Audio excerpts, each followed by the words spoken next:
Hello,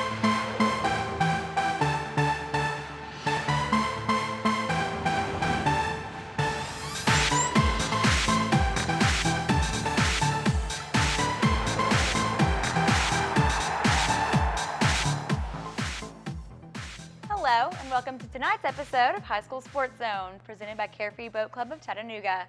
I'm your host, Ashley Dill. It's the season finale tonight, and I've got the best of the best. Coming up in Rewind, I'll take a look at the top 10 performances of the year. Then on the roster, we have two girls who play soccer for Lafayette High School, but their real love is for the rodeo. And later in the show, we look back on some of the best moments in Did You Know in the Coach's Corner. Let's get things started with the top 10 in Sports Rewind. Sports Rewind, presented by Jeff Ramsey, 2014 Realtor of the Year, your go-to guy specializing in buying, selling, and relocating in the Chattanooga area. Let's take a look back at the top 10 stories of the 2015 season we saw unfold here on High School Sports Zone. In no particular order, we start with basketball. You do remember basketball season, right?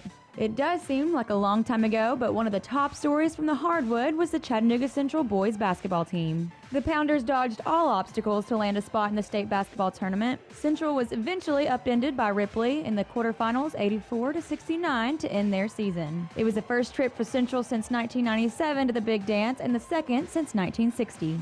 Head coach Rick Rogers and squad returned in the 2015-16 season with several key players looking to improve on that performance.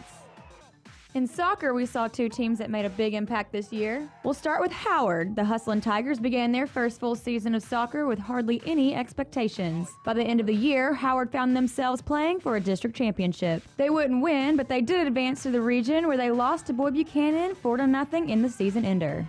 Down in the Peach State, the Dalton Catamounts soccer team continued their winning ways, finishing their third straight season without a loss. The Cats advanced all the way to the home of the Allman Brothers as they took down Allatoona for their third straight state soccer title in Macon. Dalton outscored the competition 32-0 on their state title run. On the diamond, East Hamilton made a little history of their own by winning the school's first 5 AAA district title. The victory over Soddy Daisy came just a couple of months after the team played their first true home game on campus. The milestones didn't stop there. The Hurricanes went on the road and scored a win over Columbia Central to secure a spot in Murfreesboro. East Hamilton's first trip to the state tournament ended with a loss to state runner-up Farragut in the opening game and a defeat in the losers bracket to Ravenwood.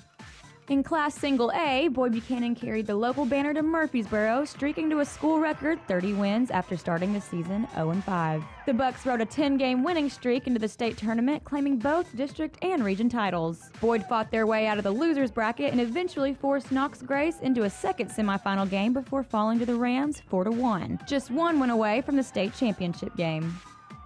There were several local success stories in softball in 2015. Baylor went on to win their fourth state title in 5 years. The most surprising story of the year, however, had to be Sale Creek. Under the direction of 10-time state title-winning coach Clifford Kirk, the Lady Panthers clinched their first ever state tournament appearance. Despite having 8 eighth graders and just one senior on the roster, Sale Creek battled all the way to the losers bracket final before falling to Knox Grace just one game away from playing for the title. With almost the entire team coming back, one thing is certain, they will not be a secret next season. In tennis, the Baylor girls continued their Division II dominance by winning their 5th straight Division II AA title. The victory marked the school's 9th state tennis title overall. With just one junior and a host of sophomores, freshmen, and 8th graders, it's very likely the Lady Red Raiders will continue to hoist those title trophies for years to come. They may be a little less familiar with state titles, but still as talented. The Notre Dame girls won the Class A AA state title for their second time in 4 years. Those two titles are the only two tennis championships the Irish have won in the 135-year history of the school. Finally, there was no shortage of local success on the track in 2015. The Signal Mountain girls squad claimed their second straight state team championship. The effort was paced by Mackenzie Etheridge, who swiped 2 individual gold medals in the 100 and 200 meter dash, and there should be more success in the future. Etheridge is a rising senior, while shot putter Cameron Bowman will be a junior next season. The Lady Eagles lose just one senior, distance runner Mallory Young.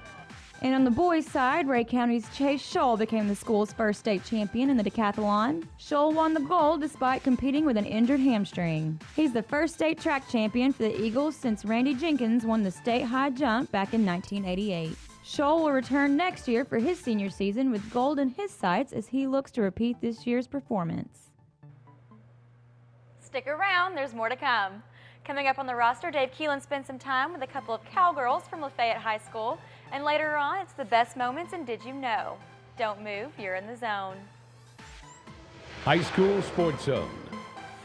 Presented by Carefree Boat Club of Chattanooga. Boating without owning. It's about time.